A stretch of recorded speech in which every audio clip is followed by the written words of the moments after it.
Ratatouille is a cinematic masterpiece. But this isn't a unique opinion. It's a near universal truth to anyone who has seen this movie before. Its excellence is rather unquestionable. It's a crowning achievement of a Pixar studio that prides itself on exceptional storytelling and a movie that has aged impossibly well. But I want to take that praise one step further and make a case that this movie also contains the most poignant use of a flashback in all of cinema. This is a far more ambitious claim than the first that I made, and yet it is the unambiguous truth that makes the first claim so unanimous to begin with. So, please, allow me to explain why Ego's childhood flashback is not just a perfect scene, but the true magnum opus of a classic that would be impossibly less impactful without it. Ratatouille is, if anything, an incredibly cathartic movie experience. One that leaves you not just content, but profoundly fulfilled. The threads that begin early in this movie all conclude as if dominoes set up from the start to fall one after the other, and the result is nothing less than a final act that exudes this uncanny feeling of warmth. Remy and Linguini fully realize each other's value and become a team that acknowledges both their contributions, overcoming their egos in the process. Remy's father and his entire extended family of rats support him, not because they learn to love cooking, but because they learn to truly love him. The restaurant is saved from the brink of complete collapse by a kitchen of rats, one waiter on skates, and 2 chefs, because any semblance of ego is eradicated, gone from the kitchen from which it was once so pervasive. What is left is a kitchen lacking in everything but teamwork and 2 chefs who embody everything Chef Cousteau stood for. And on the other side of the swinging doors to the kitchen, on their most important night, the one critic who buried the restaurant to begin with. Enter Anton Ego.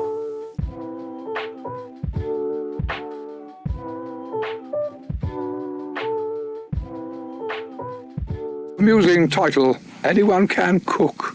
What's even more amusing is that Cousteau actually seems to believe it. I, on the other hand, take cooking seriously, and no, I don't think anyone can do it.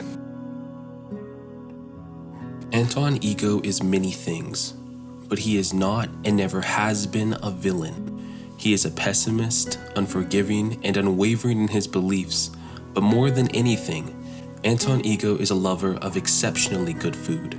He is both a cynic and a critic, his love for food only matched by his belief that cooking is not for everyone, that it is not a skill to be learned as much as it is a gift that someone is born with, that truly extraordinary food is not something that can be made by everyone, but rather by the very best among chefs. Chef Cousteau's belief that anyone can cook is not just something that Ego disagrees with, but something that he can't agree with, because the esteem with which he holds food is predicated on the distance between good food and great food. If he were to support Chef Cousteau's ideology that anyone can cook, even in the slightest, then that distance, the impassable chasm he perpetuates with his harsh reviews, would become smaller and smaller, and that simply can't happen. Ego's reviews can in an instant render a chef's lifetime of work into nothingness, and his rare praise can likewise elevate a restaurant into a tier that is reserved for his own definition of perfection. He is the judge, jury, and executioner of everything he disdains, and there is nothing he disdains more than good food being treated as though it is anything more than that, good. He protects and defines what great food is by admonishing everything that isn't. His unparalleled love for food manifests in his role as a critic because he is granted the ultimate authority to prevent any food he perceives as ordinary, average, or anything less than exceptional from ever being conflated with the extraordinary. Anton Ego is not the villain. Rather, he is the antithesis of everything Remy and Linguini represent. He is a critic who seeks to destroy them not for their food, but because of what their food represents. He cannot and will not allow the radical new to ever replace the old. And with that, the stage is set. Anton Ego alone at his table, waiting patiently to bury Chef Cousteau's legacy with a review that will complete the mission he set in motion years prior. He is the immovable bastion of an idea of cooking that cannot ever allow someone like Remy or Linguini to ever succeed, not because they are incapable, or incompetent, but because they threaten the beliefs he has ingrained and protected for a lifetime. When Ego requests the chef make any dish they want to be sent to his table at Cousteau's, he does so because the dish doesn't matter in the slightest. No matter what the food is, no matter the quality, no matter the presentation, and regardless of the taste, his future review has already been written. He is there simply to affirm the rules he has used to critique food over his entire career. The dish is simply the martyr he needs to write the review that will finish the restaurant for good. When he asks for perspective, he is genuinely requesting something he believes impossible to give him. He is putting the kitchen and Linguini in a winless situation, one with a predetermined outcome that he will savor more than the food itself. Or at least he believes that. And then the dish comes out, and it almost mocks him. Remy chose to make Ratatouille, a typical side dish made entirely of vegetables that is anything but extraordinary when made by the typical chef. But this dish is more than food. It is an encapsulation of everything Remy represents as a chef, that something brilliant can come from nothing. It is a dish made of humble ingredients that has been elevated into something spectacular, through passion, love, and an innate gift for cooking. It's more than a peasant's dish. It is nothing less than the perspective Ego requested when he first arrived.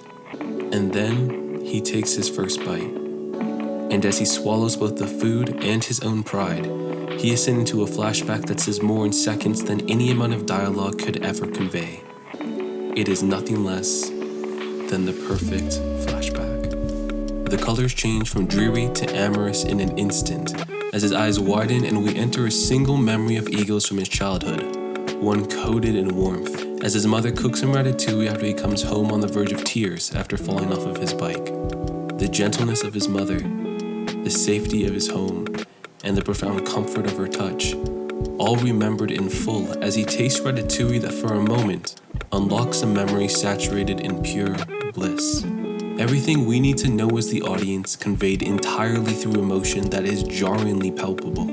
We are given perfect perspective, that Anton Ego wasn't always the critic we know him as, that once his love for food was as pure as Remy's, and that before he became cold and indifferent, he was anything but that. A humble boy who first fell in love with cooking and food because of his mother and the love she infused into all of her cooking. And when Ego drops his pen to the ground and indulges in the ratatouille, he does so not as a critic, but as a lover of food for the first time in decades. In an instant, he becomes human, and we as the audience gain enough perspective to genuinely empathize with the critic who we wanted so badly to loathe. Our preconceived notions of Ego challenged in their entirety. This single flashback completely recontextualizing a character who easily could have been remembered as a villain, if not for this singular moment. It is the perfect catharsis that the audience never knew they needed, and the reason this movie is remembered as it is. A flashback where the message of the movie is seared into our minds, as the vivid scene of a critic relearning to love food because of the cooking of the most unlikely of chefs. He is challenged to change, to embrace the new with perhaps the single memory powerful enough to do so. And now we as the audience understand why he does, and why he fell in love with cooking in the first place.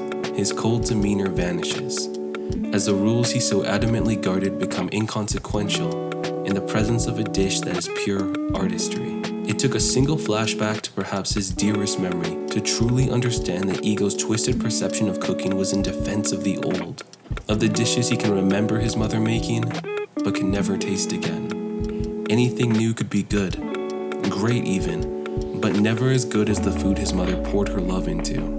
To truly appreciate the new, Ego had to experience a meal that reminded him of the reason he fell in love with cooking to begin with. A meal that rivaled the impossible quality of his mother's.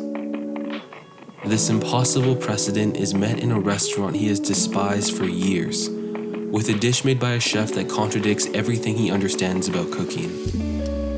There is no score given to the ratatouille, nor any vocal praise. The dish is contextualized through Ego's memory alone. No score, nor any amount of words would be able to convey the impossible quality of the meal better than that. It indicates in no unsure way that the quality of the ratatouille is rather immeasurable. and it validates Remy as a great chef in the most powerful way possible, and perfectly imparts the preeminent message the movie is centered around. That not anyone can be a great artist, but that a great artist can come from anywhere. Anton Ego changing his seemingly permanent beliefs about cooking is what ultimately cements Ratatouille as a timeless masterpiece and the best that Pixar has to offer. Ego represents the ultimate obstacle to the core message of the movie, and by changing him so profoundly, the movie too becomes capable of doing the same to the audience. The influence this flashback has cannot be overstated. It is nothing less than the most powerful flashback in any movie. Well, at least in my personal opinion. And I hope that this video may convince a few of you of the same as well. Thank you so much for finishing this video if you've made it this far. It means the absolute world to me. A like and a subscription if you could see yourself enjoying more from me would mean a great deal. Also, please feel free to leave any comments in the comment section about any ideas for future videos that you would like to see covered. I will look through all of them, and honestly, if any of them stand out, I would love to make a video and give you credit just for sparking that idea that does lead to it coming to fruition. Thanks again and have a great day.